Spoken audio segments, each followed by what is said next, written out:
What's up today, guys? Today we're going to take a look at replacing the wheel bearings in an older vehicle.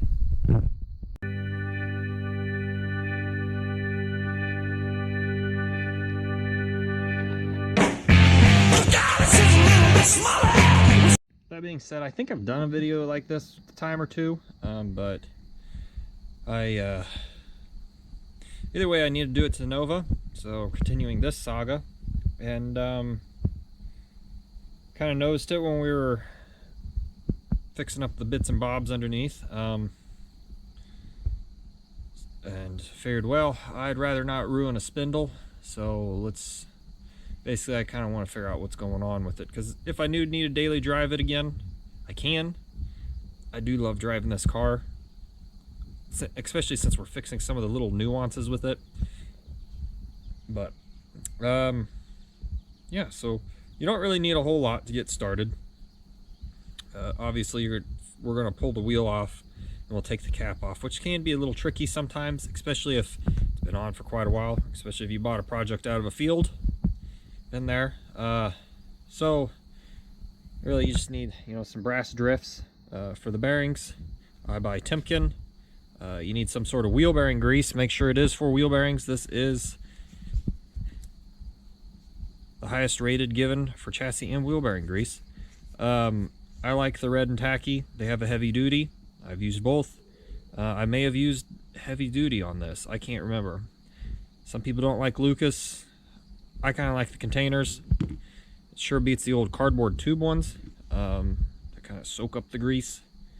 A lot easier to clean off your hands because we're going to be packing it by hand.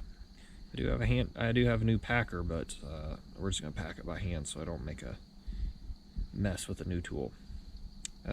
Obviously you need tools to get the wheel off, get the cap off, hammer, screwdriver. Don't really supposed to use a screwdriver, but chiseling, but you kind of do.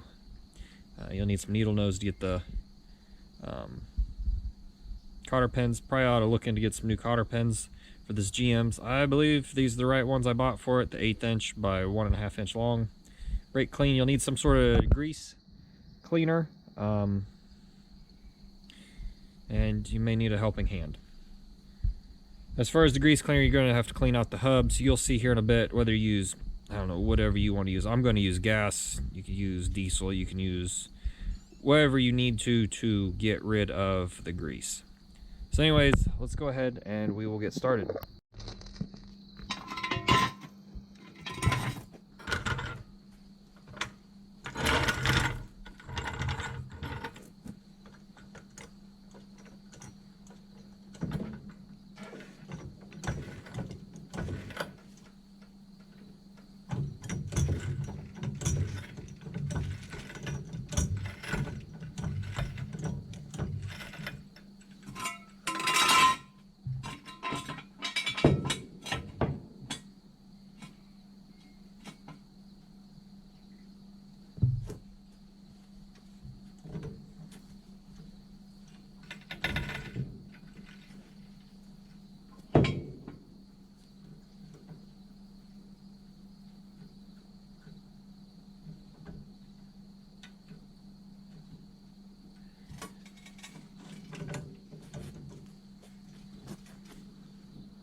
It's now where the fun's going to begin. Hopefully you can see this. I'm not sure if you can. You can wear gloves, you can not. I have some projects later on, and I don't really want to be messing with grease all day. So I think, and I tried to tighten it when we were doing the adventures with the suspension parts like a month or two ago. This video will come out in the new year, 2025, I think it's going to be. My time just kind of all floats together anymore. This is September, mid-September. So now that I've cobbled this all up, oh, I haven't really done it.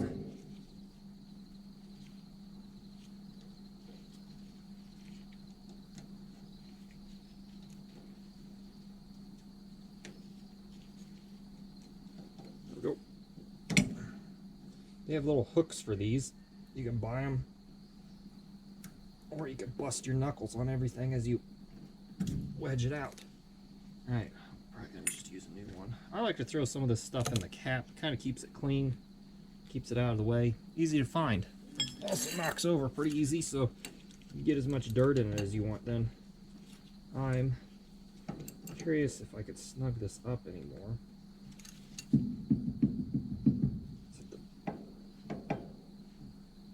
Actually, that's all it was that was just a little loose. But that's too tight. Going back one. Alright, where's my other hole? There's several sets of holes on this. Okay. It feels a little tight still. I'll go ahead and pull the brake drum off.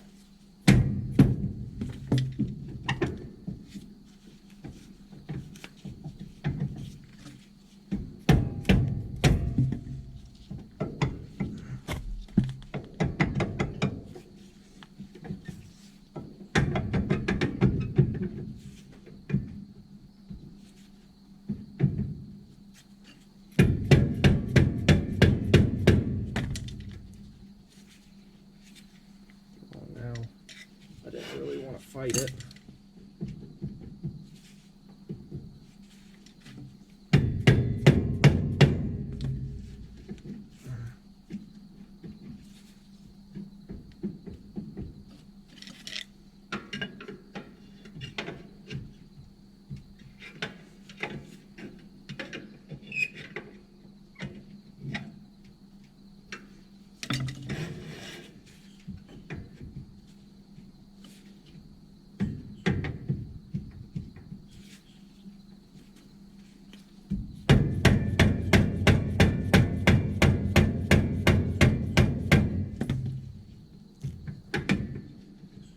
Sometimes if you give it a tap, and it's the brake shoes that are holding you, if you give it a tap, they'll suck back in. If you've ever had to deal with rusty brakes on old cars, I'll probably ought to replace those at some point. You'll learn that pretty quick. Actually, it is snugged up now. I could hit that cotter pin hole right here, put the cotter pin back in. This is good. There's still some slight play there, so I'm gonna, doesn't feel too tight. Kind of a feel thing. Careful. Anyways, we're just gonna replace it. I got all the parts here. We've already started the video, so might as well. So once you get all that off, you're going to loosen this nut up. There should be a washer right behind it. And your first set of bearings. And when you do this, you're going to need three things. Well, you need two bearing sets, an inner and an outer. Inner will be bigger, and outer, which they say is this one, is going to be smaller. And then you'll need one front inner wheel seal, which will be back here in the back. You'll see here in a second. I'm gonna go ahead and throw some of this stuff into my cleaning tub. Give that a bump. So you can pull the washer off. Here's your first set. Take a look at these. Give them a wash. You don't want to spin this stuff, and we'll make sure the part number matches up. 1949. I don't know what this one says. We'll double check it here in a bit. Don't want to spin bearings dry. That's what I've always been told. Whether it's true or not, that is of some debate. Here's your inner seal and your inner bearing. And it goes a certain way. We'll take a look at that here in a second. But right now, I'm going to wipe this down. We're going to take a look at the spindle, because that could be chewed up. Probably not, but could be.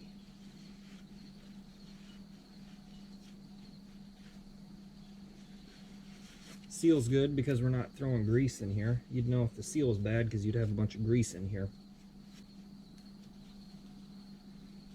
You can tell the casting. You can't see it, but I'll show it to you here in a second when I get my gloves off. I'll do it now. The casting, you can see where they machined it. That was a pretty porous casting.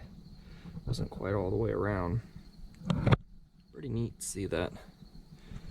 I'm trying to figure out if that bearing is spun back there or not, or if it's just from sitting. Doesn't look too terribly bad. Alright, so next step is tear this apart and clean it all.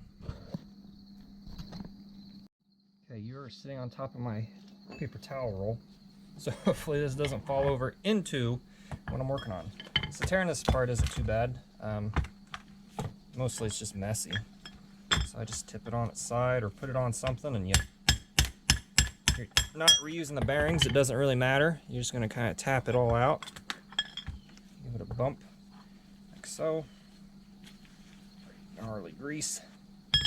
Alright. Then I always like to check, make sure nothing spins. I've had that happen on the truck. Bearing spun for the inner race. The race spun inside the hub, which is not a good deal, because now you have two surfaces that are spinning. I'm gonna usually I clean this up with some gas or whatever detergent you're wanting to use to clean it, but I'm just gonna wipe this stuff off for now for this purpose and throw it in my cup of parts.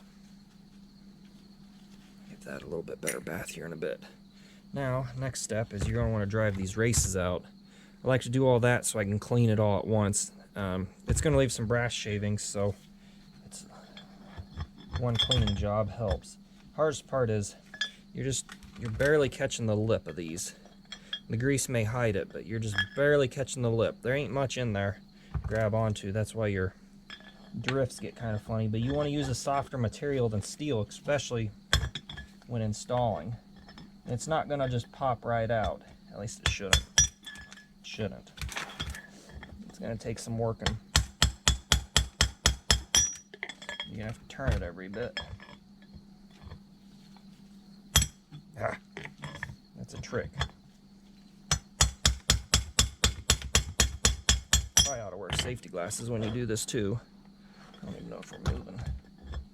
I don't usually do it like this. But once it starts moving, it'll move. I find it easier if you have a nice long brass drift to kind of use this to hold it, then you can keep your thumb up while you catch that itty bitty lip on there. Did we get it out? Nope, not yet. The reason you're going to get shavings is because your brass drift is going to slip a little bit, and it's brass cutting against hardened steel, and you know who's going to win that fight. It's obviously the brass.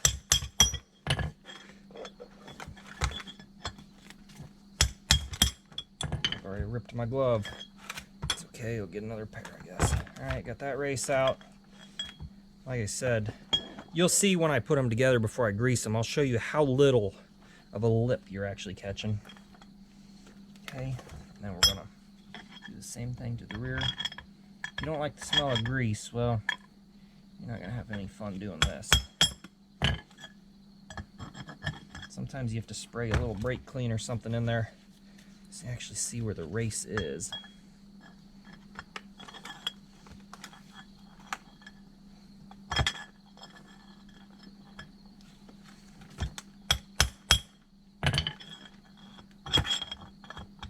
And sometimes your brass drift, sometimes it gets too rounded corners.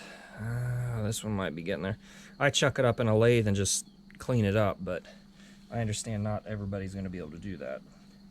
Prior to me doing that, I had 2 or 3 of these brass drifts. I may have to go get another one. I still have them, I just don't have to go get another one. We have a guy at the local swap meet that sells them, so it's a little bit easier to pick them up every now and then. I've moved it some. Let's try this. There's a bad spot in the casting there. I can really get onto it. And there's another spot. Okay, almost out, so I'm gonna pick this up.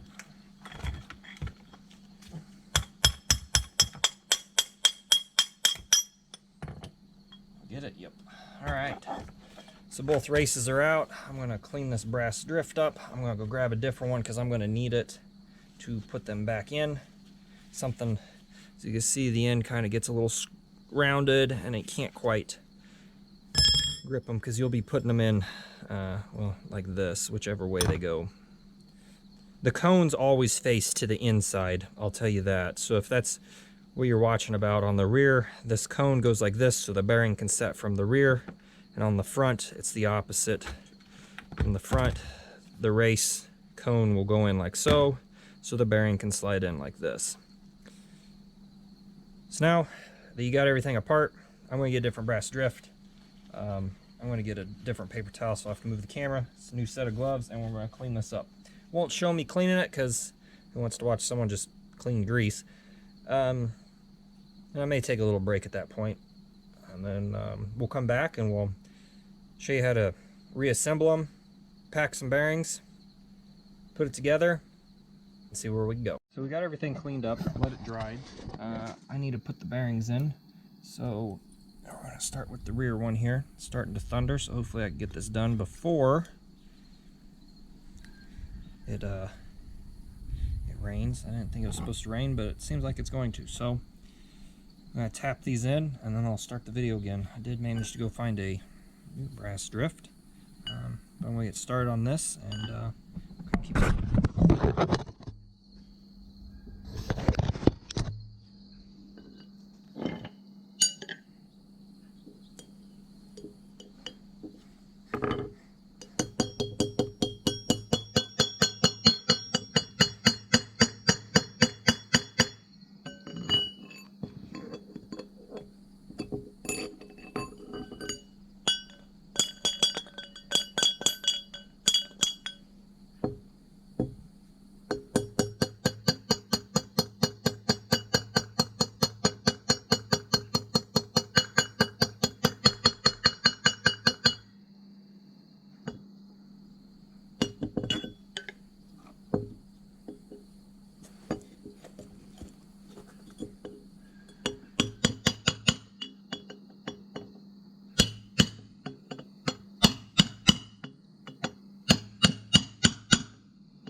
So you can kind of see in here what I mean about there isn't much to grab onto. Fortunately, there's 2 recesses on this front hub. You can kind of get the bar in there. But when you're trying to get in there, you don't have much to start with. So I'm gonna flip it around. I'm gonna actually do this side real quick and then continue on.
Another note is you kind of want to double check and make sure it is seated up once you're done. A couple good whacks after you think it's there, just to confirm, kind of going around the edge. I'm going to clean this. As you can see, there's some brass shavings in there. I'm going to spray it out with some brake clean, and then we'll start on the packing, because that's going to be the fun part. So now comes the really fun part, packing bearings. It's a new tub. I have a used tub, I realize now. I didn't realize this was new. Anyways, so you get your tub of grease. You don't want to get, if you don't want gloves, don't have to get gloves, but you're going to want something. Again, don't spin these. You're not supposed to dry. It's not good for them. At least that's what I was taught. You want to keep those clean. You're going to take a big old dollop of grease, put it in your palm, and then you're just going to start trying to push that grease. You can see it work its way up into the bearing. The hardest part is remembering where you start and where you finished. You just kind of work it in. That's packing bearings. So I'm going to continue to do this all the way around.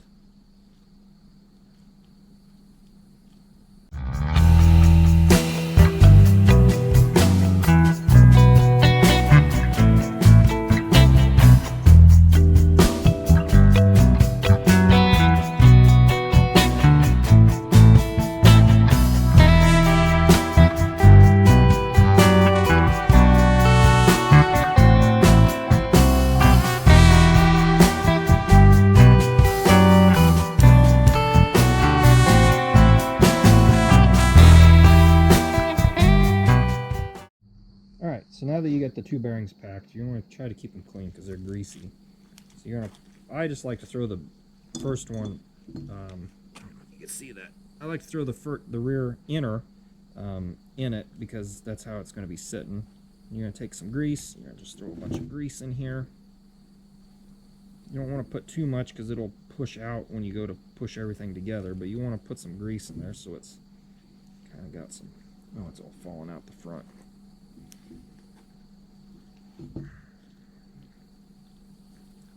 Pack it a little bit here.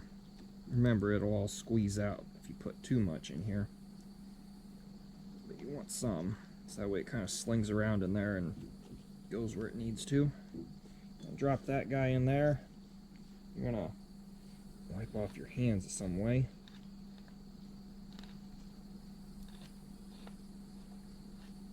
And then we got to put that seal on. And the seal will hold the bearings in. So I wipe my hands off the best I can. It's good for your handles, keep them sealed. Put the seal, I believe it's this way. You can look here at the old one.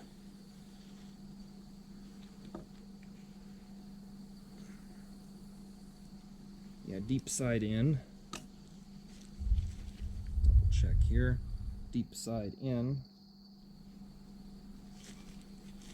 And you're just going to take a hammer and try to, it's the tricky part. They have drivers for this.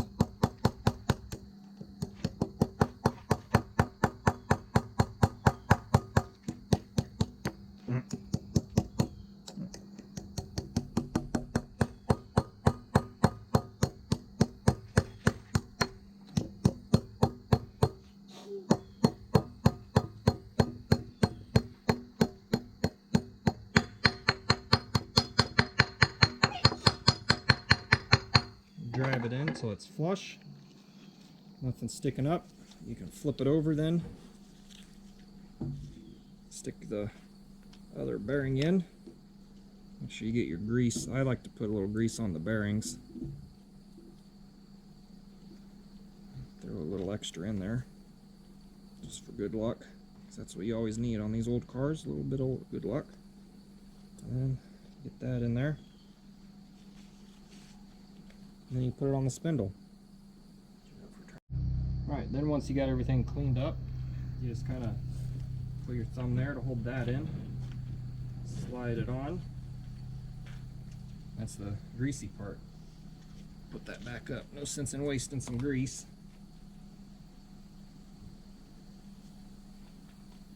Alright. Now, we put the rest of the parts back together. Oh man, that lid just stuck right to my hand. I'll clean that up later.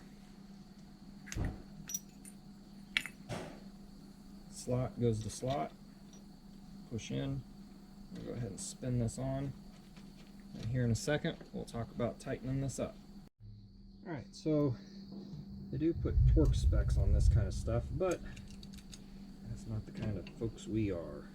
So I'm going to kind of snug it up. I'm going to spin it. That's obviously too tight. Now they're going to wear in. So I'm just going to snug them up, and then I'm going to back it off real quick. So that way I know those are seated.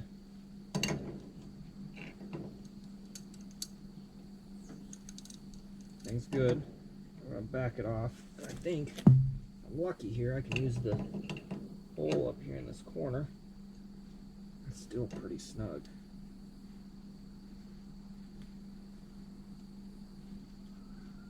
Some fresh grease in there. I don't want to back it up too much here. Back it up here.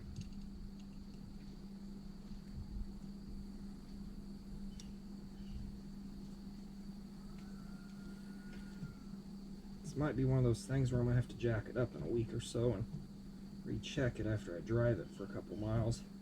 Get it all worked in. It spins okay. I'm gonna live with that. Now what I'm using is some 1.5 by 8. I had to buy a 100 pack from McMaster for this. I'm gonna slip that cotter pin in there. I hope it's. I'm gonna be worried about it being too tight, but it'll wear in. That's what, you know, bearings, they like to wear in. The real trick to all this is make sure you have a lot of little helpers. A lot of them. Alright, let's bend this cotter pin down so we can get the cap on. Okay.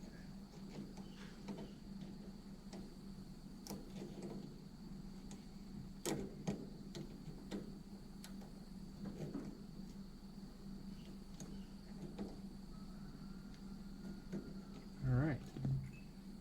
Don't need that one anymore. I'll wipe this cap down, make sure there's no dirt or grease in here. Grease, it don't matter. But that might be tight. I'll just pop that on. Alright, the rest of it's. Yeah, we're gonna get something. It's a line. One spot in Kansas, and it's us. Huh. It's coming from the northwest to Harvey County.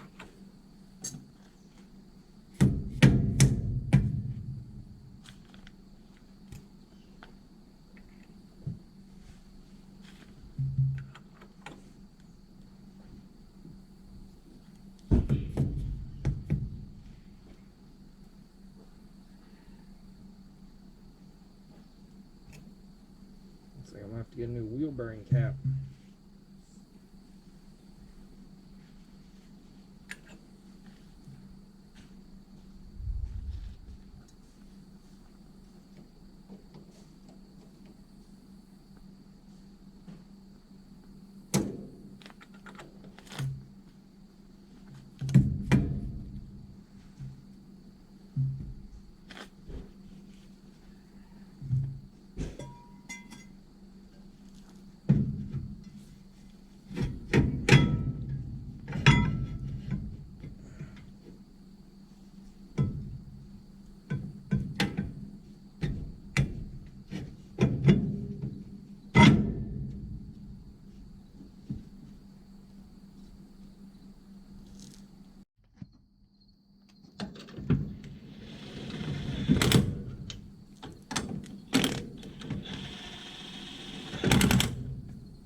you change out a wheel bearing set and seal on a vintage vehicle. Thanks for watching. Stay tuned for more shenanigans.